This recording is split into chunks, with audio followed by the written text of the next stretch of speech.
राहुल गुप्ता जी प्रश्न करते हैं, महाराज जी आपके वक्तव्यों को सुनकर कई संतों पर अनास्था उत्पन्न हो जाती है, जैसे राजेंद्र दास जी, राघवाचार्य जी, शंकराचार्य जी।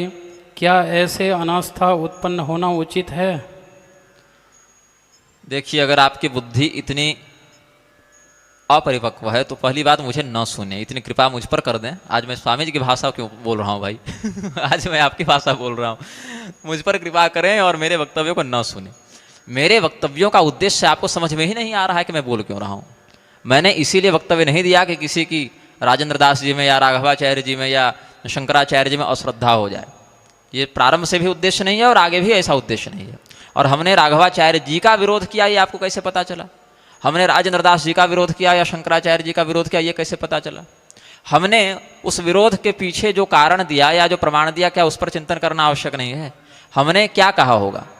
राघवाचार्य जी ने ऐसा कहा और इस कथन का हम विरोध करते हैं, न कि राघवाचार्य जी को देश से निकाल दो ऐसा कहा। ऐसा नहीं तो कहा ना। या उनके पास कोई मत जाओ, सब बहिष्कार करो, ऐसा तो कहा नहीं।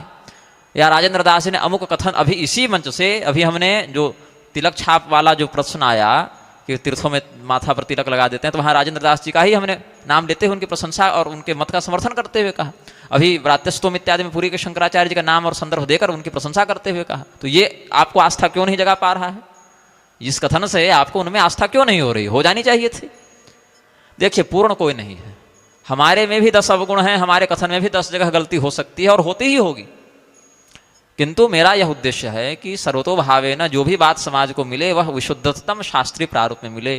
और उस दृष्टिकोण के अंतर्गत जिस भी व्यक्ति में, जो विशेष करके धर्मज्ञ के रूप में प्रतिष्ठित हैं, प्रसिद्ध हैं, जिनसे धर्म के उपदेश की आशा करता है समाज, अगर उनके किसी कथन या कृत्य में हमको स्पष्ट रूप से शास्त्र के विरुद्ध कोई बात दिखती है तो हम वहाँ पर बोलते हैं। अब जिस व्यक्ति ने जो बात कही उसी का तो नाम लेकर कहेंगे ना कि अमुक व्यक्ति ने ये बात कही, अमुक आचार्य ने इस प्रकार का वक्तव्य दिया। अब हम राघवाचार्य जी को वक्तव्य दिया तो हम ये थोड़े कहेंगे कि वरुण देवता ने ये बात कही। जिसने कहा हमने उसी का नाम लिया, चाहे समर्थन करने के लिए लिया, चाहे विरोध करने के लिए लिया। अभी जैसे प्रेमानंद बाबा ने जो समाज में बढ़ते व्यभिचार और चरित्रहीनता के विषय में बात कही, तो हमने जब उनका समर्थन किया तो नाम लेकर ही तो समर्थन किया ना कि उन्होंने ठीक कहा। और किसी बात पर हमको असहमति हुई तो नाम लेकर ही कहा कि उन्होंने गलत कहा। तो आपकी आस्था और अनास्था अगर किसी पंक्ति और वक्तव्य से बन बिगड़ रही है तो फिर मेरा वक्तव्य न सुने। आप यह देखें कि किस विषय पर विरोध किया गया, तो उस विषय या उस वक्तव्य पर अनास्था हो सकती है, लेकिन उस आचार्य पर अनास्था हो जाना हमको उचित नहीं जान पड़ता। उनके अंश में, उनके व्यक्तित्व में जितने धर्मसम्मत वक्तव्य हैं उनके प्रति आप आस्थावान बने रहें। हमारे वक्तव्य में भी जितना धर्मसम्मत अंश है आप उसमें आस्थावान बने रहें। और जितने अंश में हमारा कृत्य, वक्तव्य या जो कथन है या जो उसका विवेचन है आपको स्पष्ट रूप से धर्म विरुद्ध जाता दिखाई पड़े, वहां पर आस्था न रखें। वहां कौन कह रहा है आंख फोड़कर हमारे पीछे चलिए?